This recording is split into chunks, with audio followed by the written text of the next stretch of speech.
I guess. Okay.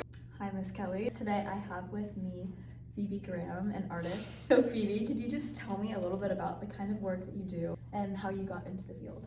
I have always been an artist. I've been telling people I wanted to be an artist probably before I could say much, but I just knew deep down, I was like, I'm gonna be an artist. And then I really started to get into art more as a high schooler. 10th or 9th grade is when I first took like art classes at Veritas online with Mr. Garfield. You know, that's an interesting experience because it's such a tactile thing, not having a teacher with you. It adds its challenges, so it was a very light course. It wasn't a whole lot of training. And so I continued like that through like 10th grade. I found my love for really portrait work. At that time, watercolor and charcoal. Senior year, I decided I did not want to go to college. I was looking for some sort of program, be an art program, really have a lot of ideas about what it would be. My mom ended up finding a place called Cowhouse Studios in Wexford, Ireland. They focused on fine arts, painting, and film photography. We worked in a dark room. So at Cowhouse is where I first really got real training. Workshops here and there, and then online Veritas classes. I've always felt very content where I was in my art career. And then I realized when I got there, all 9 of these people who I was with were extremely talented, and we were all very different. Though the teachers were very beneficial to learn from, where I found the benefit was getting to be around 9 other people who had completely different art styles, extremely talented. That's really where I developed my style and my preferences for art. Okay, so tell me about Schaeffer, who wrote Art in the Bible. How has that book had an influence on your personal life, more largely on your career? The first time I read Art in the Bible was later than I'd like to say, but I read it when I went to Cowhouse for that gap semester. It was honestly the perfect time, like it's a blessing I hadn't read it till then. Moving to a country where I thought was culturally Catholic, I'm a Protestant, it's not the same, but it's in the same world.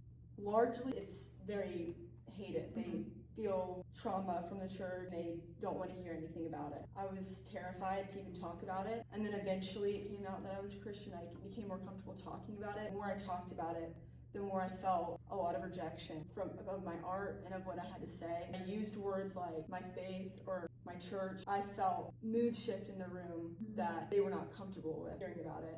And so I started reading it, and I had taken a trip to Dublin. And I was by myself a lot of it, and I'd go walk to the park and read it. My peers were very supportive of my art, and we were so close. They didn't want to hear about that part of my life. And reading Art in the Bible made me feel like I had someone on my side. I was doing a good thing with my art, and my art was beautiful work, and God delights in my work. It's not empty brushstrokes on a piece of paper. For all the rejection I was receiving for my art, being able to read that book while I was on break made me realize that the things that they were rejecting were the very reasons God delights in my work. Now a year later, I go to a Christian school. There is the talk that comes up about what Francis Schaeffer talks about, is creating art idol worship. And being able to read his book has given me a foundation to participate in that conversation as a believer who was put on this earth to do something, also as an artist who believes I was put on this earth to do art. Okay, so do you have a favorite work of your own, and what would it be? My favorite genre is portrait work, especially with women and children. Weirdly enough, my favorite piece would have to be a piece that I did in Ireland. And this was actually not even a project that I had put a lot of thought into. It was a weekend, and I think I didn't feel well. Sat by the fire, and I ripped a piece of paper the size, and I was like, okay, I'm gonna find something to draw. Yeah, you can still see the red mark. And I had stumbled upon a picture, super blurry, hard to even see what was going on, of our house after Katrina.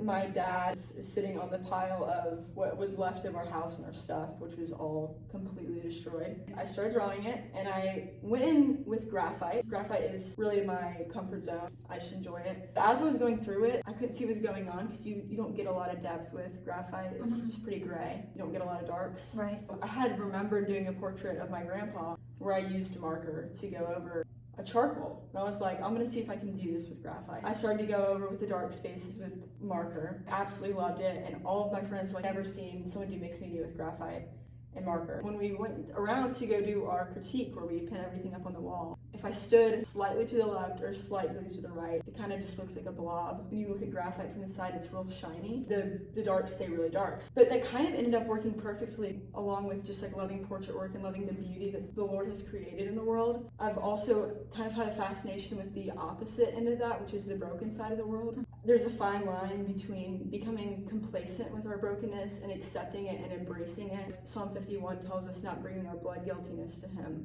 We have hope. There's this narrow window he's given us of his law that we live under, and if we follow that narrow path, it leads to good things. It's interesting how, like, if you look too much to this side, like if you're too complacent, life doesn't work well that way. If you look too much to the left and you're too heartbroken over the state of the world, it also doesn't work. It's kind of interesting that when you look on it straight on, it's a broken picture and it's the reality of our world. You can still find the beauty in it. Yeah, there's still goodness there. So I'd say the reason this is my favorite piece, it has a very unique touch that I've given to it with the graphite marker. Really something you don't see all that often. I'm sure someone out there is doing it. I'm not that unique. My favorite because I think it's the one piece of my artwork that encapsulates my worldview on that way. I want to show the beauty in the fact that we live in a broken world. It's something we have to be guilty or devastated over. There is a fix to this. Okay, so Schaefer talks a lot about technical excellence. Tell me a little bit about how we see that in this piece. This piece is, for so many reasons, very weird for me because with most of my art, a whole lot of unfinished work. Well, we can look at some of my watercolors.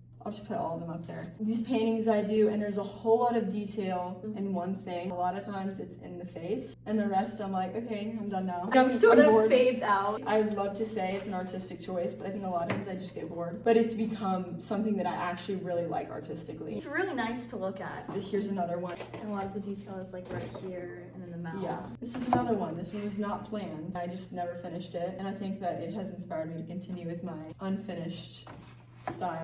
Who's this pretty lady over here?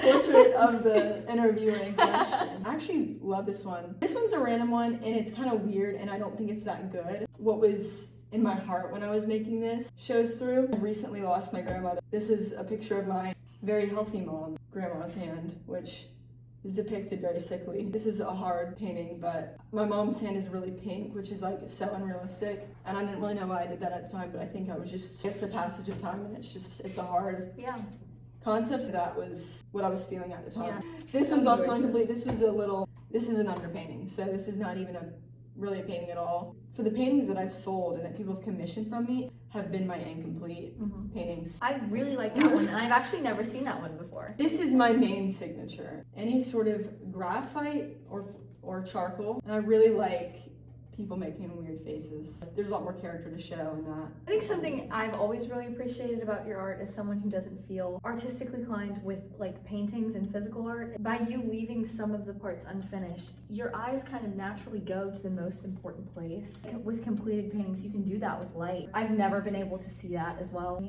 Your art is really easy to look at now. Thank you. This is unusual for me because I don't usually focus on details. A lot of times I pick a focal point and it's usually someone's face. My signature is abstracting work.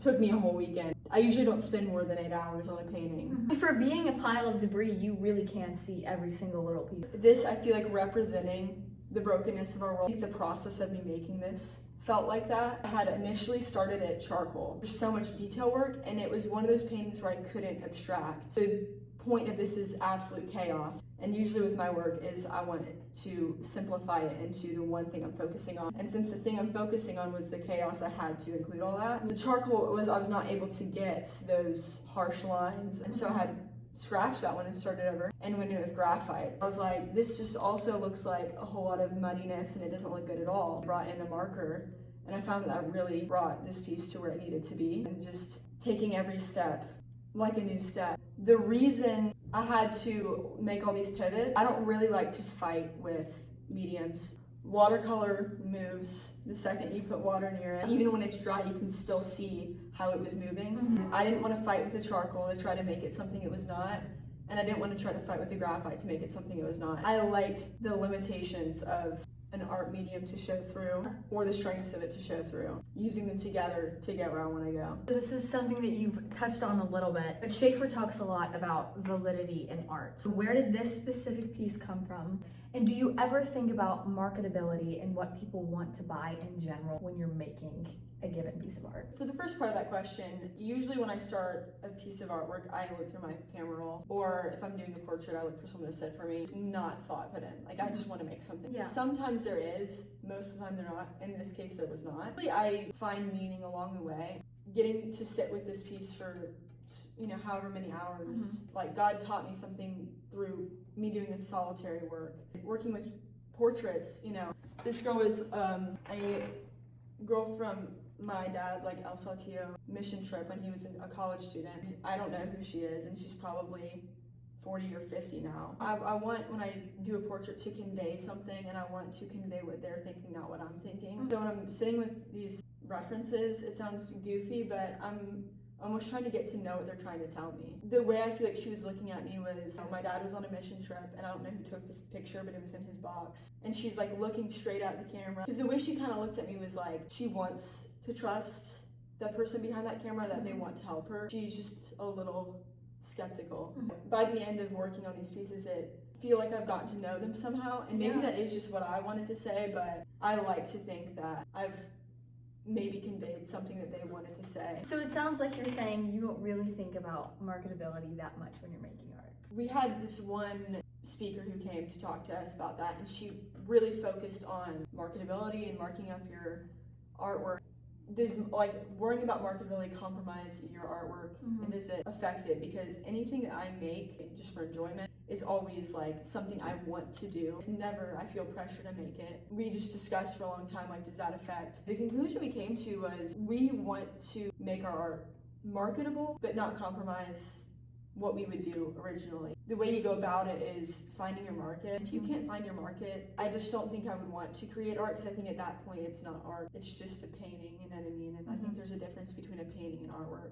Once you sacrifice that, you've lost the art part of it. I think the main thing is, if you want to market it, finding the part of your art that people want to market in portrait work. So people want portraits of their children, and I enjoy doing that, and I would do it either way. Tell me more about kind of like the background of this piece. How does it show off your worldview, and how can we tell by looking at it what things you value most? So throughout all my art, you can see I really value the people in my life, and most of the artwork that has been shown has been my personal work and not work I've done for a project. Almost all of it is my family, something that feels close to me and feels like a part of me. My roots is a huge thing. My family is my roots. My hometown is my roots. Like, even the animals that live near my house feel like part of my roots. Where I come from is a huge part of me, and is extremely important. This is the year I was born. This is the world I was born into. You have to deal with that. You have to face the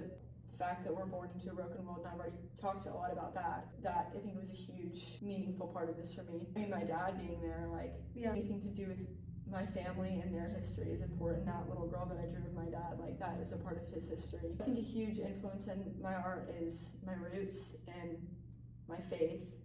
Most importantly, that's really where my art focuses around. How did you decide on this particular medium, and why is it important to pick the right medium? Yeah, I mean, I did kind of touch on that with the charcoal, where I felt like the content itself was already too messy to be something like charcoal. Like, graphite's really the only area of painting where I get detail oriented, so I felt like that was appropriate. I did reassess and completely start over, and I do that very rarely. A lot of times I just go with the flow. With this one I did start over because I feel like it was important to do like graphite, detail oriented, appropriate for this piece. Obviously the marker then came along the way. I think worked nicely, especially with all the meaning that I've created for it. I think I had a really hard time comprehending things when I can't see them. This has not affected my faith, because I've never really felt any sort of distance from God or any doubt that He's real. When my grandparents passed, it was hard for me to comprehend that they just weren't here anymore. With my grandparents, getting to draw my grandma, who's over here,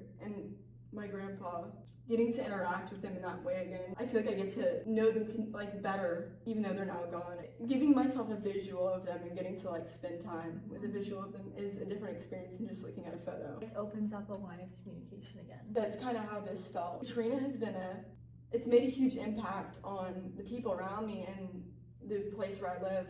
20 years later, people still talk about what it did, and then you can still see the effects. Even getting to do this makes me feel like something that I wasn't actually there for. It lets me be a part of it in a way, since it's not an experience anyone really wants to be a part of. I don't believe in wishing this kind of stuff away. I wanted to connect with it. Getting to draw these, I got to draw near to my grandparents. I ended up writing a book about my grandpa where I used his writings, and every time I read them I felt like he was telling the story to me all over again. Getting to organize that book and write my own things for it and make my own paintings for it. And this is one of the paintings I made for the book. Because I've had a hard time comprehending, like, he's not here anymore, because he's still a huge, important part of every day of my life. And same with my grandma. Both of these capture how I feel about them. My grandmother was just like a beautiful woman who taught me what it was to be a woman. If you had to summarize your art and what it means to you, bringing in all these ideas that Schaefer has talked about, how would you summarize it? I've struggled for a while wondering, is my art meaningful enough?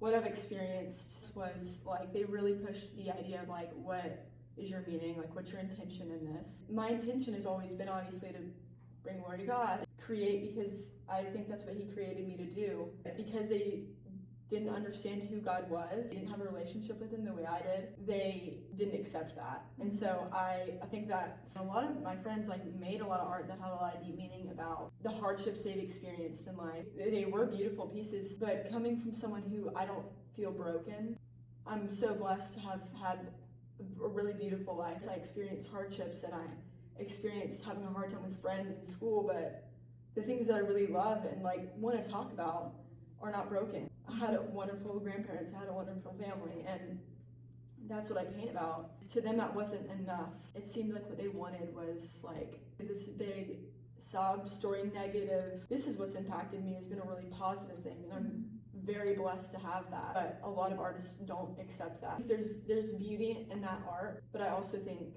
that there's beauty in this type of art where it's simply recreating what the Lord has created, you know? I think Schaefer agrees with that. Out of all the debates on whether we were meant to create in the art and Bible, God made us in his image, and one of his big identities is that he's a creator. If he created us in his image, he created us to also be creators. To me, that is painting my family and memories I have. The thing I took away from art in the Bible is God created us in his image. He created us to live in his likeness, and I think living in his likeness is to create, because that's what he did. And creating the beautiful things he's created, even showing beauty to the broken part of the world that we've brought to the world, and showing that there is a redeeming story in that, and there is good news in that, is ultimately more glorifying to God than any type of art you could do. And that doesn't take away from the value of other art, but this has the ultimate value. Is that good? So good. Well, thanks, Phoebe. Well, I think I've been here for 50 minutes. I think we got everything we